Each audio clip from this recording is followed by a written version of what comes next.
When Ronald Hunt went out for his usual jog just before dawn that morning, I'm sure he had no idea it would be his last.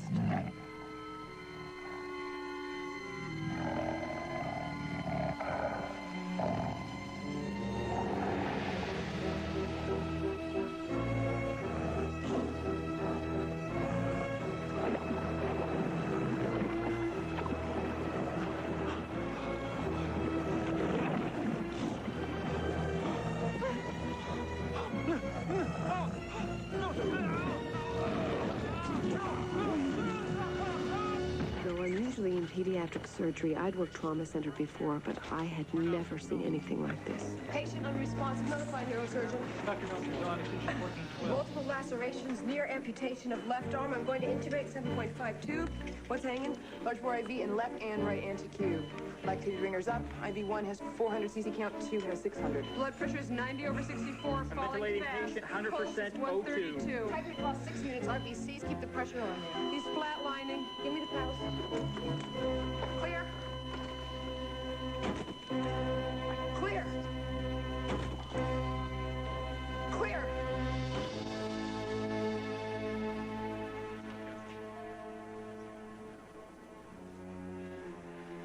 Lieutenant Ortega? Yes. Amy Winslow. I'm sorry. He was a friend. One of my oldest. A mentor for a lot of us. I'm so sorry. Where did the tiger come from? Where did it go? How does a tiger just disappear?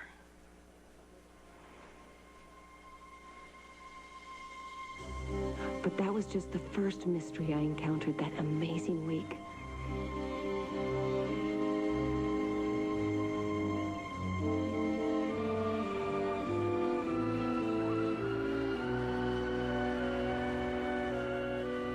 The next day, I drove up into Marin County.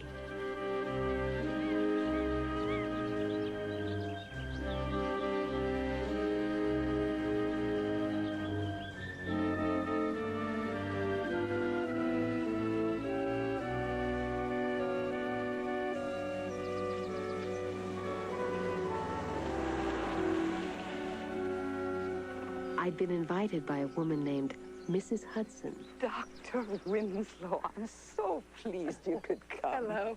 Here you go. Oh. Her husband had been caretaker of this small estate. He'd had a stroke while visiting the city last year. If you hadn't come to his aid, he would have died on the spot. Now, don't you deny it. It's true. Your kindness was a blessing to him, young lady. And it gave me another whole year with him. I was sad to hear of his death. My husband loved this place. He lived here all his life. It was originally bought by an Englishman, a Captain Basil, in 1899. He employed my husband's grandfather as caretaker.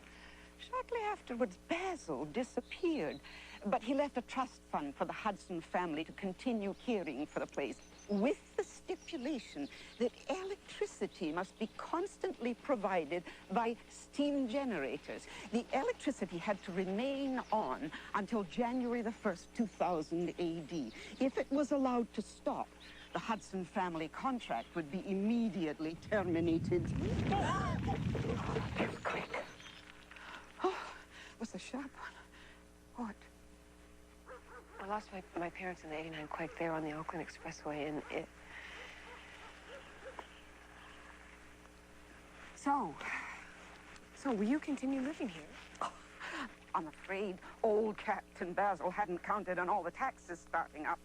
And then the 29 crash, and finally the big S&L collapse. The house is going to be sold for a quarter of what it's worth. I tried to get in touch with my son, but he's a gadabout, and the sale is this week. I wanted you to have the chance to buy the place in return for your kindness to my husband. I'd be happy to stay on. Mrs. Hudson, that's a lovely gesture. You'll do it then. I would love to, but I'm barely surviving now. My parents left me a house I can hardly maintain. I've got student loans. I'm afraid it would be impossible for me. I'm as disappointed as you are. Well, let me at least offer you some lunch.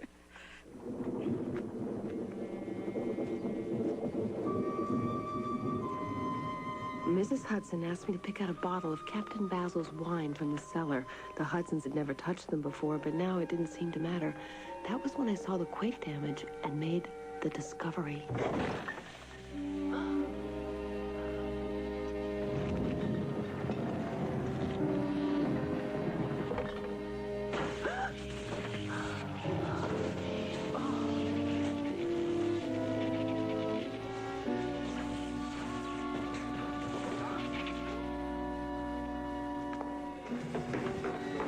Oh, what happened? Some wire shorted out down there. We've got to get the electricity back on. But what's that room behind the wine rack? What? It looks like some kind of laboratory. I don't know what you mean. Here, put the fuse in. We have to keep the electricity... Oh! The wires must still be crossed down. No, try again. No, try again. The electricity's never been off before. Hurry!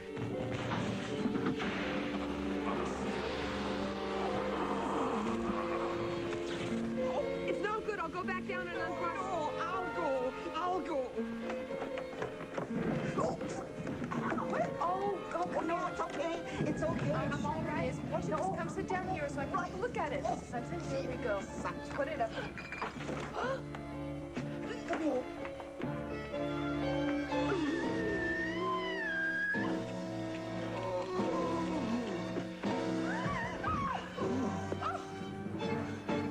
His heart stopped. Help me. This is... Oh, wonderful.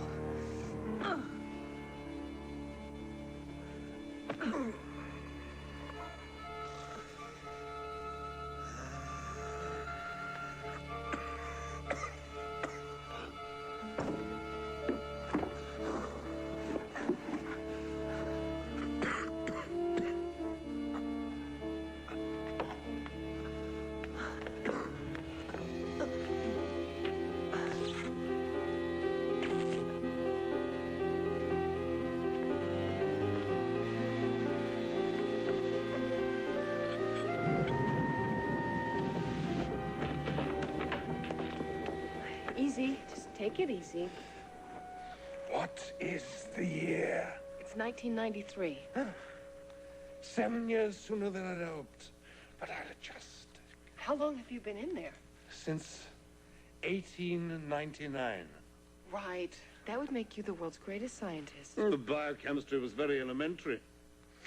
I found a drunk almost frozen in the London snow who miraculously survived. And that gave me the idea of lowering my body temperature and using brandy as an antifreeze to keep my blood slowly flowing.